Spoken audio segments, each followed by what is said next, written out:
Adrian Palmer, editor-in-chief of Big Picture Magazine, and I'm joined by Mike Horsten, founder of TechSmart in Amsterdam. Hey, Mike. Yep, that's correct. Yeah, I'm far away for you guys. So here it's dark, it's night, it's cold, and you guys are all enjoying the sunshine of the afternoon. And because of that, we decided to talk a little about what you call SEG, which is interesting. We call it SEG. So to SEG or not to SEG. And SEG is basically something which is called the Silicon Edge Graphics, which is a difficult name for making money. That's as simple as that. I like that. Well, Mike, before we get into SEG, Silicon Edge Graphics, can you just give a little bit of an intro to yourself, a little background, what you do? Sure. Well, I'm the old guy with the gray hair that looks like Santa Claus. I put my stuff up there, so I'm ready for that part of the year. But I've been in this industry for, over 30 plus years. By coincidence, when the millennium hit around 2000, we were really scared of our business because, everybody was going to crash in 2000. People that are my age remember those days. And we decided to develop something new, which was print on textiles. But the solvent inks didn't work. The water-based inks washed out. And we heard about something called dye sublimation or something crazy like that. But it was silk screen, and we didn't, or screen basically, and we didn't want to go to screen. So, God, what do we do now? Well, we take that ink and put it into a printer. Well, that didn't work right away, but after doing a lot of testing and replacing a lot of heads, we came up to the conclusion that we made something. But then we needed a calendar. We built a calendar. So I was one of the first people in the world in 1998, 1999 to come up with dye sublimation for digital. I mean, dye sublimation has been there since 1950s and mid-50s. But on textiles, it was really beginning of the century. So we're talking 20 years of dye sublimation. I've been around a little bit. I was the marketing director for EMEA for Mimaki. And I was also, in the last couple of years, I designed the HP textile line with the people at HP, the Stitch product line. And I was the business manager for HP Graphics when it comes to latex and textile products. So from that, no further ado, I think we need to talk about SEGs and talk about textiles and stuff like that. And I really would like, the audience, if they have questions, to throw them into the chat, and we'll see what we can give you in 30 minutes worth of your money. Because like I said before, SEG is the way to make money, where complications of all kinds of other materials are basically thrown away because you can do some stuff that is pretty crazy. And I'll demonstrate it. I'll make sure that how easy it is. I even got the original image that I used in the Big Picture magazine story about SEG. So we should be able to do some stuff there. Great. Yeah, if anyone wants to read that article, you can head to the Big Picture booth here within the virtual event, and it's linked in the second slide. So tons of information from Mike there. So, okay, so let's give us the definition of Silicon Edge Graphics. What is it exactly for many people who may not know? Well, basically, how did it come to be is the real question. It is a question because me as a person and many of my colleagues could not sew. We're very bad seamsters. So we had to find a way to do something. I mean, where you had a banner, you basically, stick the sides, put some holes in it, put some wire or less elastics, and up you go. With textile, didn't work because, if I take a piece of textile and I stretch it, it just goes everywhere. So that's not going to help you. Making holes in it that didn't make sense either. So we needed to find a way to get it stable and get it nice so it looks cool and it looks good enough to go into retail, because the original place where it went was retail. We had a chain of stores that it was called Mex. It was a brand designer. And they went bust, by the way, probably because they bought some stuff from me. But the result was that they had 1,200 stores across Europe. And they wanted to basically have 2 to 3 new images a month. But installing that and getting that placed is almost a disaster because you need so many people to install stuff. So we came up with the idea, why don't we put it into an aluminum frame, put the aluminum frames in the stores and get a way to get this stuff easily placed so that any staff of any store without any graphic knowledge or mounting knowledge could basically put it in. And that is how it happened. As simple as that. We supplied 1,200 stores with something like 6 or 7 frames per store, and we started giving and shipping out new images. And these images were placed by most of the staff locally, except the flagship stores. We did them ourselves because we wanted to know. But it was an amazing, easy feat to do this. And then it basically exploded. More retail shops wanted it. Airlines started to want it at airports, stuff. And remember, those were the days that backlights and stuff did not exist yet. I mean, today we look at it as, it's a backlit, it's a SEG, it's textiles, it's normal. Yes, today. But those days it wasn't. So, when we came up with all kinds of stuff, we found out that backlit really worked well with textiles because of the fusion of the textile itself.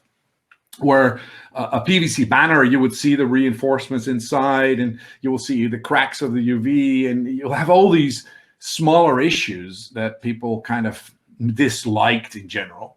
Textile didn't have that because textile was flexible, so no cracks. So that's cool. Textile was stretchable, so it was too small. Pull it out, put it in. And if it was too big, you basically put it in a little bit looser. And with a bit of humidity, the textile will basically shrink a little bit, so it will look good again. So it was the solution of the poor man's signage. It was great to do, easy to do, recyclable, because you can ask it back. And people say, yeah, but I don't want to recycle. I understand the hassle. But guys, it keeps your customer coming back every time. When you place something and you get it back, he has an empty frame. What is easier to supply him with a new image? And if you do that on a rotational basis with the customer has any problems, you're basically giving him a solution that makes him money. And at the same time, well, the picture how it works. So from that point of view, that's how SEG kind of came about. Basically, like the Post-it note as a mistake, as a solution to something we did not know how to solve. As simple as that. Today, I have to be honest, I can still not sew. So, I came out, there's no sewing. But luckily, there's a whole bunch of other technologies that we will discuss a little bit later on, that if you can't sew, but you still want to put a SEG frame in, there are solutions out there. Okay, great. Yeah, definitely want to hear those. And I think I touched on some of those benefits, like sustainability and just this ease of installation. You can send this to a retail shop, and if they've done it the month before, they can just do it again, and they get used to that. And of course, for maybe bigger installs or first-time projects, then sure, you're going to want to come out there and install it. But that's something that your client can do on their own, which doesn't happen. Absolutely. Sure. I think one of the things that people kind of misunderstand in the whole graphic world, we all love 5 meter wide banners. They're great. 3 meter high, which is 9 feet, by 5 meters wide, which is 15 or something. But most customers don't buy those. They buy a lot smaller sizes. Most of them are handleable sizes that you can put in a frame yourself. Which, if I can put it in the frame, Adriana can put it in the frame, you can put it in the frame, and your customer can put it in the frame. So the only thing you need to do is shipping a small little box. Shipping a small box is a lot more comfortable than shipping big tubes where you have to roll things up and make sure that they don't break, and having huge discussions with FedEx and DHL, UPS about, you broke my tube and now the customer is unhappy. All these things kind of disappear because shipping of textiles, Adriana, is one of the simplest things. When you ship a pair of blue jeans to somebody else, he's not going to complain there's a wrinkle in it. It's logical. And this is textiles, guys. Again, the funny thing of textiles is when you look at my sweater, there's some wrinkles in it. Does anybody care about that I have some wrinkles? No, it's a sweater. It should be wrinklish, If it would be perfect like that, you go, hey, this guy, what's going on? And this is the same with textiles. When you walk in a store, you see a vinyl and there's a wrinkle in it, you go, they should mount that better. Or you can say other things. When you do textile, they go, there's a wrinkle in it. Oh, okay, keep on walking. And it's just such a nice product for these kind of things when it comes to retail, that you don't need all these difficult things in life. And It really is a lot simpler than most people think. So it's do it. And I think that's one of the most important things when it comes to SEGs. It's do it. And if you wonder what I'm saying, do it. Should I explain how to do it? Might as well.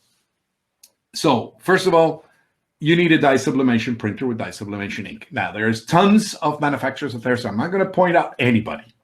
They could be starting with an A and ending with a Z. So that's not an issue. And by the way, most printers are pretty good these days. So there's not that many bad printers out there. There's cheaper printers. Well, there's cheaper cars. And again, if you are a courier company and you have a Porsche, you'll be the fastest courier company in the world, but you can't carry much. And this is the same with textile printers. When you have a big printer, you can produce a lot. We have a smaller printer, you produce a little bit less. That's the consequence. If you go to Turkey, for example, which is a big textile market, I know companies out there that have, on the average, between 100 and 120 printers. Old, small format, 36-inch printers. And they print 24/7. So it's possible. It all depends on labor costs and how many operators you need, and if you can afford it. If you're in Latin America, you can probably afford more people in your company than if you are upstate New York. It's as simple as that. So we have our printer. Then we need transfer paper or direct fabric. And this is the big question. What do you want to do? Do you need absolutely the best quality? Then you need to go transfer paper. If you are good enough with good images, backlights, and stuff like that, and your customers are not fine art, gilet type customers, you can go direct. Especially on the bigger sizes, direct is no problem. Except one thing, if you're selling stuff to Rolex or Omega and those kind of guys, go transfer paper. They want extreme quality. They want to see every little screw on that watch, and you can't do that direct. So from that point of view, you know which choice to make. So we got the choice. Then you need the inks. Now, most manufacturers have OEM inks, and in average, I'll be very honest, they are very, very good. There's very few OEM inks that I would say, oh, don't touch. They're pretty good. There are some specialty inks out there. If you need some really good UV resistance, if you live in Arizona and you do an outdoor signage and you want it to last longer than 2 weeks, you need good UV resistant dye sub inks. The big disadvantage from that is that the quality is less. There's more grain because the pigment particles are bigger. So it's a trade-off. So always a trade-off. And talk to your local reseller that knows textiles, and he can show you and explain you, because that's where you really get the knowledge. And if you really don't need the guy's information, get yourself a consultant that understands this. Pay a little bit more for the consultancy. It will save you thousands of dollars on the year. So just so that. So now we have the printer. We have made the choice what? We have the inks. And then we need a hot press. And this is where most people go kind of, I'll buy anything that's cheap. Watch out. It's really the most important thing is you buy, again, compare it with the Porsche. You got a great Porsche. It's really fantastic, but you don't have a garage. And by the way, you live in Portland, Oregon, close to the sea, and rust is something which is quite common. This is the same with calendars. There's only a couple of manufacturers that really make good calendars that are constant in their temperature from side to side, that have the drum size to really do production and really look at it. So make sure when you buy a calendar to buy the right calendar for the right size. And there's a couple of brands out there that are really good. There's a couple of brands out there that I will not touch with a big stick. But again, I don't want to jeopardize anybody. So talk to your reseller or your consultant. Then you have the fabric done and you're finished. And what do you do then? Well, you hang it on the wall, right? Like I do. you kind of have it. And what do I do now? Well, now you need to put a SEG on. And this is where the fun part comes, in my opinion. We can do this on 3 different ways. There's more, but I'm going to bring it back to 3. One of them is sew it on, which is basically a sewing machine. If I do it, it's not going to go okay. But there's a couple of machines out there, sewing machines, that have tracks and have all this kind of stuff that makes it automatic. And there's a machine out of Portugal called Mevo. There is a Matic from Spain. Also, they're all available in the US. and other parts of the world, by the way. They're worldwide companies. And they have these machines where you basically put the fabric on and it automatically sews the SEG film on it. So how does that look? Well, it looks like this. I'm going to show you on camera. There you go. This is what it looks like. And it's a little rubber silicone. Hey, silicone edge. It's on the edge. Yeah, it's edge. And graphics. Yep, graphics. So silicon edge graphics. This is the explanation. Thank you very much for being with us today. No, it's pretty bad. Anyways, so this is what it looks like sewed on. But if you're not a good sewer and you don't have this, then there's a couple of other things. There is these edges that have a sticky glue side on it, special for textile. And then you can basically stick it on, basically by pushing a little bit of force. That is one way. And the latest one is amazing system is, I don't have a part here to show you, but it's an aluminum frame that has the silicon edge graphic inside. And the only thing you need to do is shove it in with a credit card. As simple as that. And that gives you, I mean, it's not for production. The frames are a little bit more expensive. But if you only need 20 or 30 of them, and you don't have all the equipment, you don't have the expertise, and you don't have the people to do the sewing for you, it's an absolutely amazing solution. So those are basically the three things that you need to do. And from there on, you need one more thing, which is shipping. And I presume everybody knows what a box looks like and you have to put it in. So I don't have to explain that part. Yeah, absolutely. So how much would you say for someone who is just starting out, you would say maybe to try step 2 and 3 instead of investing a lot of time and money into an actual sewing and finishing department? I think that it's a difficult choice. I truly don't believe that anybody will be successful in silicon edge graphics or retail graphics if they don't have everything in-house. And why? It's very simple. How can you promise your customer a certain delivery time if you are basically not aware of the problems the company is solving for you? Again, that's why these machines like Matic and Mevo and others appeared in the market, because then you have control. And I think having control of your production is the most important thing. So when you want to go into textiles and you want to go into graphic textiles, make sure you really go into it. Don't go halfway, because it will be a lot of waste and a lot of weight of heavy machinery doing nothing, and it will cost you money. And again, it is quite simple, because the mounting, I can do a mounting really in 5-6 minutes. And I know people don't believe me. All right, so here's my picture of beautiful New York, black and white picture. Took it myself, so quite proud of it. Unfortunately, I can also take it apart. This is the aluminum frame. And yes, it was hanging in my living room. So the picture that is in the Big Picture magazine is my living room.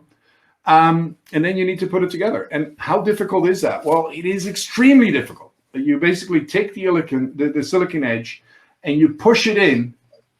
You put a, how do you call that? You twist it a little bit and you put it in and you press it in with your thumbs like this. And it's really difficult, as you can see. I'm taking tons of time to do this. And now the most important part is to hang it up again. That's how simple it is. And it really is that simple. I could take it all the way apart, put it back together. It doesn't really matter. You can exchange it fast. You can really do this. And yeah, doesn't it look great? I mean, it's simple. Yeah. And did you notice it's flexible? You know, it moves. And if you take some light, you can really see, I'm putting the light on top of me, but you can see that it now became a backlit. As simple as that. This being the front lit, going that way, we now have a backlit. I didn't do anything. The only thing I did is I put some light behind it. So if you have some light with a diffuser, you should be ready to go. So now you can offer stuff for indoor, stuff for outdoor, retail. You can do light boxes. You can do double-sided light boxes, because if you put the light on the side, it should be okay. And there's special solutions for that. And then I think there's a sign comp session today or yesterday, or today, or just was there before me. I'm not sure, but if not, get the recording. So there is a lot of possibilities and a lot of easy stuff. So, and you did say there you go. That it's as easy that I can do it. And it's true. We did have these as our booth at a show maybe 2 years ago. I think it was at Imprint. And I was able to put together in maybe 20, 30 minutes our entire stand. So it's true. If I can do it, anyone can do it. Well, it is simple, and I think it's important. And there's a question from William. Hi, William. He just vanished to the bottom. Let me go back. What kind of aluminum extrusion with Keter inside are there? There's a couple of brands out there. I think one of the brands is Syncom Europe, and I'm not sure if it's available in the US. But there's a couple of them. You have to Google around a little bit. I'm not that familiar with all the locations in the US, but it is there, and it's easy to make. And by the way, if you have a latex type printer, you can put the latex print in also. So it's not always have to be dice up. UV, as long as it's flexible UV. If you have a very flexible UV, you can do soft signage graphics, SEG graphics. The bigger problem is sewing of UV, because the rubbing of the stitching machine on the UV ink sometimes detaches the ink from the fabric. So from that point of view, I would say the Keterless is easy. Oh, and by the way, there's one more. I never really used it, but it's the standard aluminum frame and the Keter, which is the SEG, the silicon edge. You can ram it in with a hammer. So that's a cool option also. So if you're mad, your wife, your friend, or something, your cat didn't do what wanted, the dog went after the cat, maybe, and you basically ram in the fabric, and it gives you the satisfaction you needed for that weekend. So from that point of view, it's also get some aggression if that hopefully answers your question. Yeah. So you mentioned a little bit about having everything in-house if you're really wanting to be successful. And I actually have this question in the poll in the Big Picture booth, if anyone wants to answer it, or you can answer it here in the chat. In terms of the frames, do you suggest that PSP should be manufacturing these in-house, or should you be outsourcing that work? What's that percentage of people that should be having that in-house and making them themselves? When you want to do the aluminum frames yourself, extrusions, buy. Don't even go into becoming an aluminum factory. There's enough extrusions out there. You can buy length of extrusion. In Europe, on an average, you buy 6 meter lengths, which is about 18 feet. But the difficult part is the sawing, cutting it.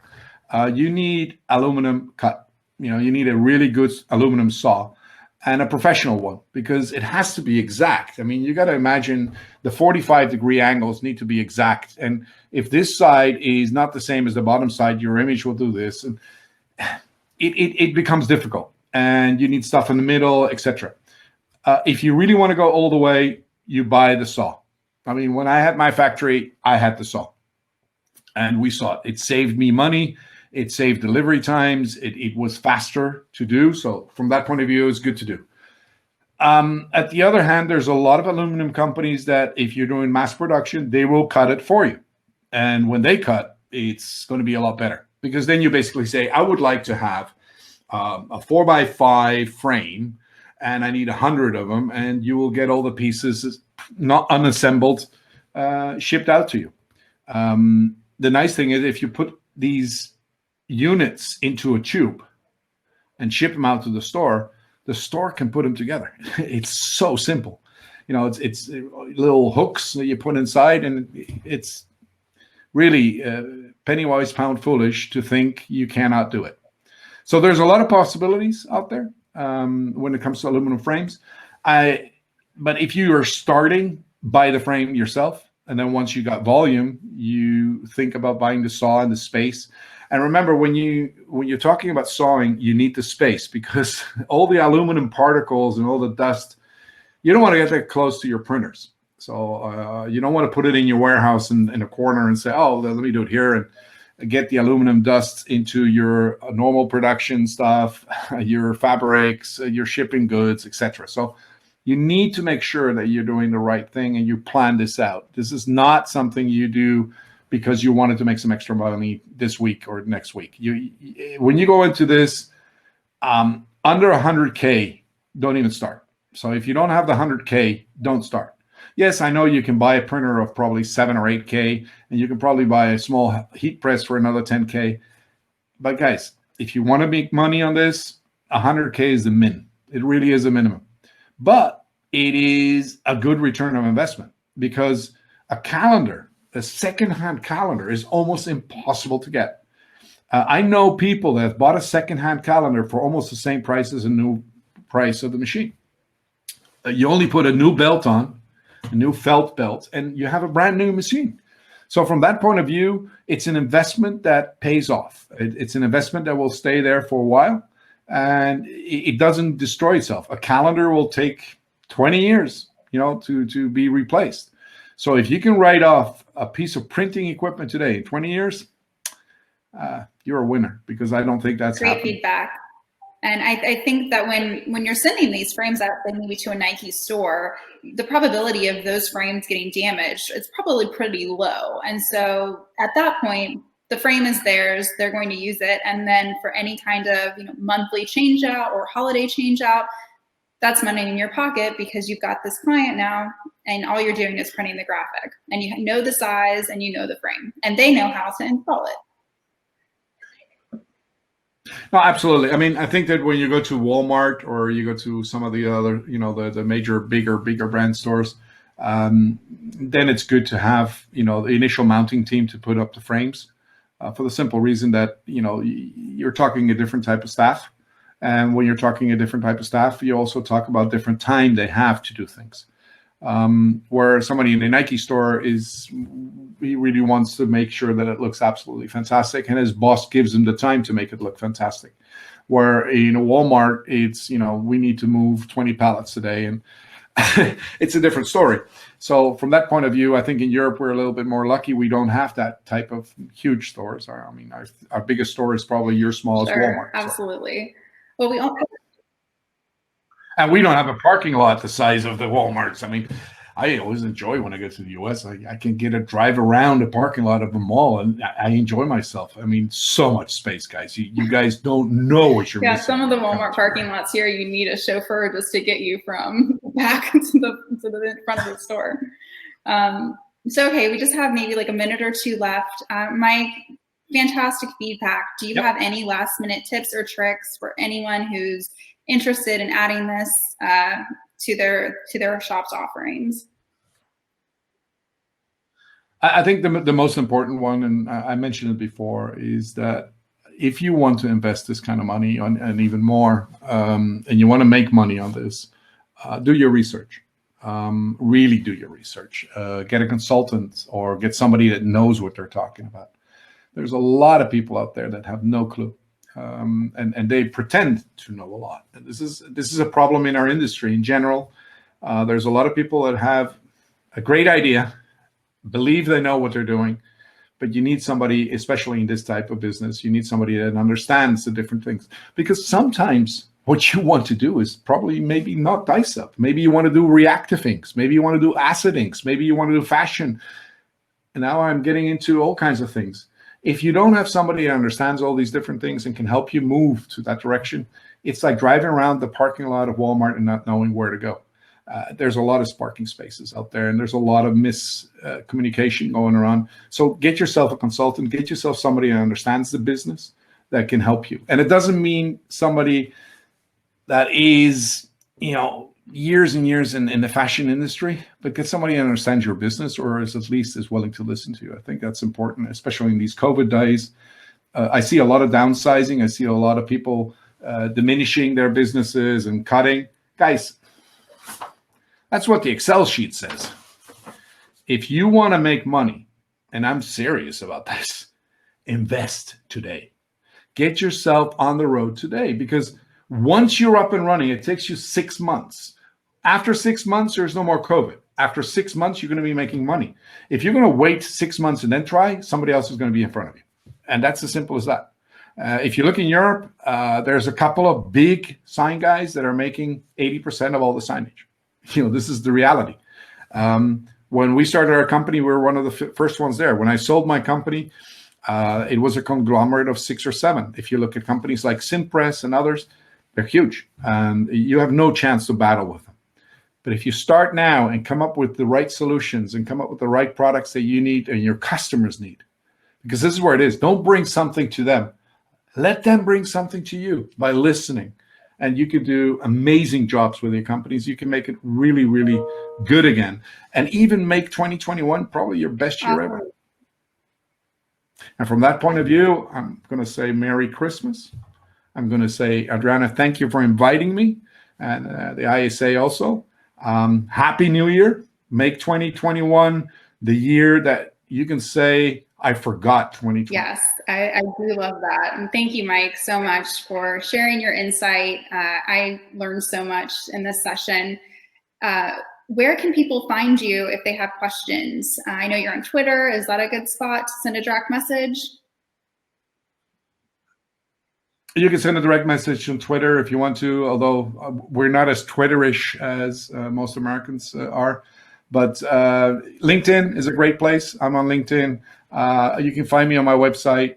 If you want to, send me a mail, mike@techsmart.nl. You can find me there. So no problem. And if not, they can always call you. I'm a millennial, so I won't answer, but I will call you back. Not like my daughters. Hey, Dad, don't call me. Text me. Exactly. Well, thank you, Mike.